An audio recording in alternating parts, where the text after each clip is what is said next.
Hai semuanya, hidup ini kalau dipikir-pikir sering banget bikin kita geleng-geleng kepala. Ya, kita udah nyusun rencana serapi mungkin. Udah mikirin segala kemungkinan dari A sampai Z. Udah siap mental hadapi rintangan. Tiba-tiba di tengah jalan, semuanya berantakan. Kayak kita mau liburan ke pantai, udah booking tiket, hotel, udah nyiapin baju renang. Tiba-tiba ada badai tropis dadakan dan semua penerbangan dibatalkan. Atau kita udah ngerjain proyek kantor berhari-hari, udah yakin hasilnya oke. Tiba-tiba klien minta perubahan drastis yang bikin kita harus mulai dari nol lagi. Rasanya tuh, pengen teriak aja kadang-kadang. Apalagi kalau kejadiannya pas kita lagi banyak pikiran, lagi capek, atau lagi ada masalah lain. Otomatis, emosi jadi gampang banget meledak. Kita jadi gampang panik, frustrasi, marah, atau malah jadi lesu dan putus asa. Nah, disitulah pentingnya punya strategi buat tetap tenang. Bukan berarti kita cuek bebek atau nggak peduli sama sekali ya. Justru, ketenangan ini yang bikin kita bisa mikir jernih dan nemuin solusi terbaik. Coba bayangin, kalau kita panik, biasanya yang ada malah makin kacau kan? Otak jadi nggak bisa diajak kerjasama, badan juga jadi tegang. Jadi, langkah pertama ketika rencana berantakan itu adalah menarik napas dalam-dalam. Sesederhana itu, tapi efeknya luar biasa. Coba deh, kalau lagi panik, rasain detak jantung yang berdebar kencang, napas yang pendek-pendek. Dengan menarik napas panjang, pelan-pelan, kita bisa kasih sinyal ke otak kalau semuanya baik-baik aja, atau setidaknya kita lagi berusaha biar semuanya baik-baik aja. Ini bukan cuma teori loh. Secara ilmiah, napas dalam itu bisa ngaktifin sistem saraf parasimpatik yang bikin kita jadi lebih rileks. Anggap aja ini tombol reset buat otak kita yang lagi ngehang. Jangan buru-buru mikir solusi atau nyalahin diri sendiri, apalagi orang lain. Cukup bernapas, fokus sama ritme napas, sampai kita ngerasa sedikit lebih tenang. Setelah napas mulai teratur, langkah selanjutnya adalah menerima kenyataan. Ini mungkin kedengarannya klise, tapi beneran deh, ini krusial banget. Seringkali yang bikin kita makin stres itu karena kita denial, nggak mau nerima kalau rencana kita udah nggak bisa jalan lagi.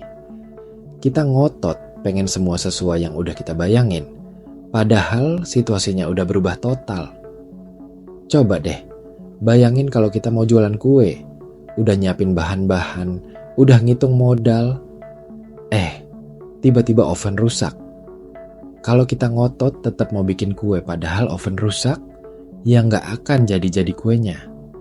Lebih baik kita terima aja kenyataan kalau ovennya rusak dan mulai mikir cara lain.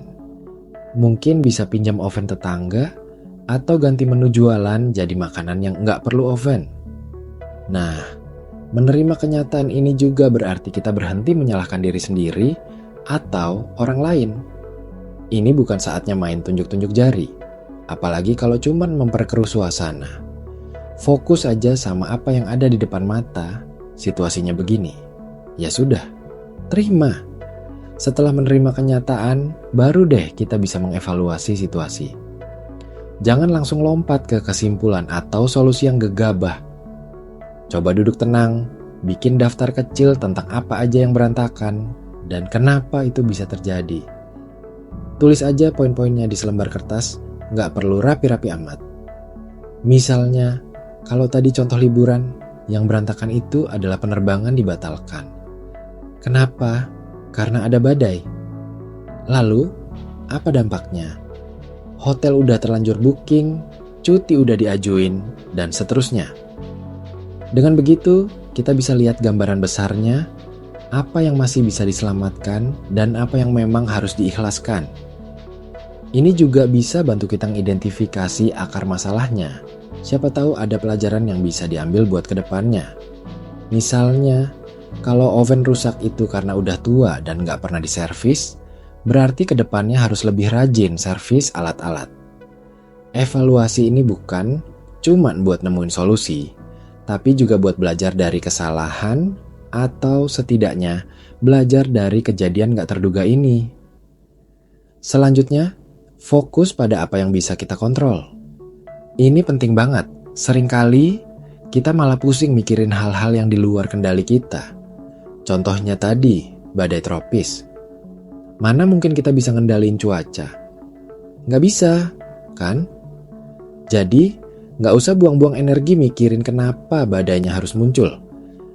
Fokus aja sama apa yang bisa kita lakukan. Penerbangan dibatalkan, berarti kita bisa cek opsi penerbangan lain. Atau cari tahu apakah ada opsi transportasi darat kalau destinasinya nggak terlalu jauh, atau mungkin malah ubah tujuan liburan.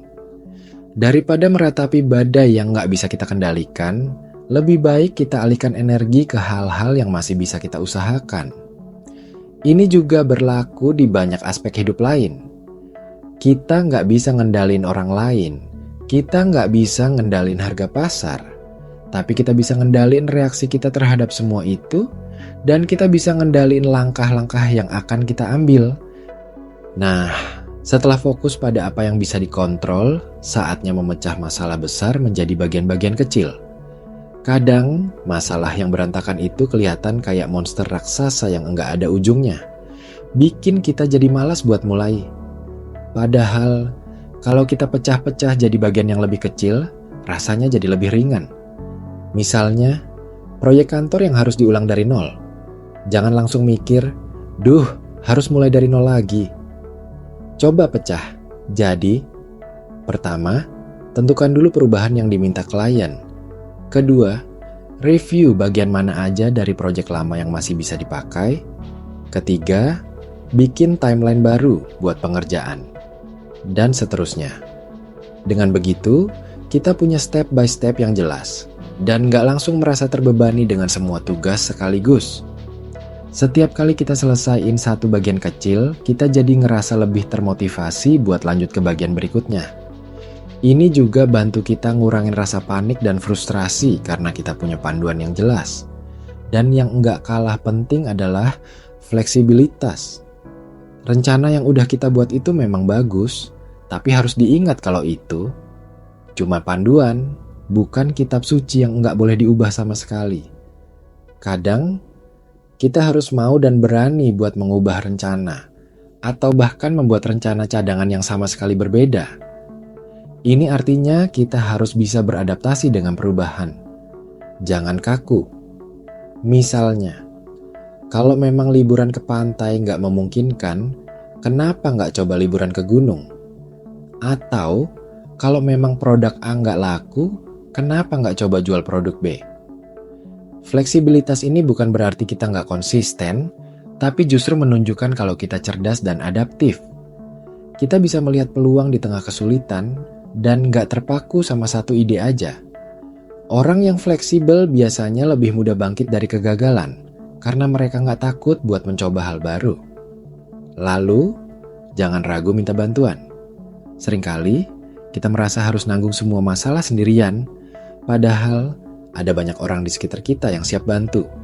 Teman, keluarga, rekan kerja, bahkan mungkin mentor. Nggak ada salahnya cerita masalah kita atau minta saran. Kadang, sudut pandang orang lain itu bisa ngasih pencerahan yang nggak pernah kita pikirkan. Atau, mungkin mereka punya pengalaman yang sama dan bisa ngasih tahu gimana cara mereka ngatasinnya. Ini bukan berarti kita lemah, justru sebaliknya. Itu menunjukkan kalau kita bijak dan tahu kapan harus bersandar sama orang lain.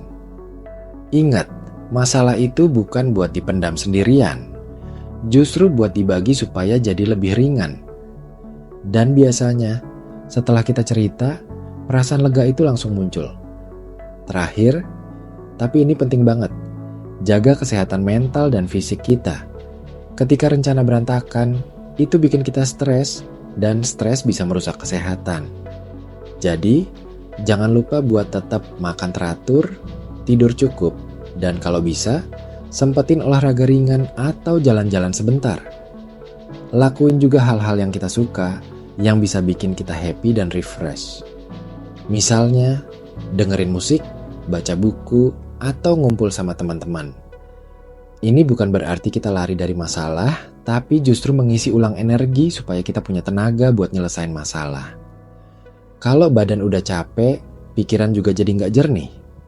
Jadi, pastikan kita punya isi ulang yang cukup supaya bisa tetap berfungsi optimal.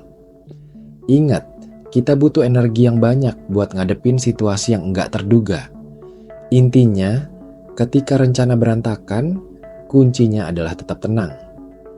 Dari ketenangan itu, kita bisa bernapas, menerima, mengevaluasi fokus pada yang bisa dikontrol, memecah masalah, fleksibel, minta bantuan, dan menjaga diri. Semua ini saling terkait dan membantu kita melewati badai. Anggap aja ini adalah latihan mental yang bikin kita jadi lebih kuat dan resilient. Karena pada akhirnya, hidup itu bukan tentang seberapa sempurna rencana kita, tapi seberapa baik kita bisa beradaptasi dan bangkit lagi ketika rencana itu nggak berjalan sesuai harapan. Jadi, kalau nanti rencana kamu berantakan lagi, jangan panik. Ya, ingat strategi ini dan percaya deh, kamu pasti bisa melewatinya. Siapa tahu, di balik rencana yang berantakan itu, justru ada jalan lain yang jauh lebih baik menanti.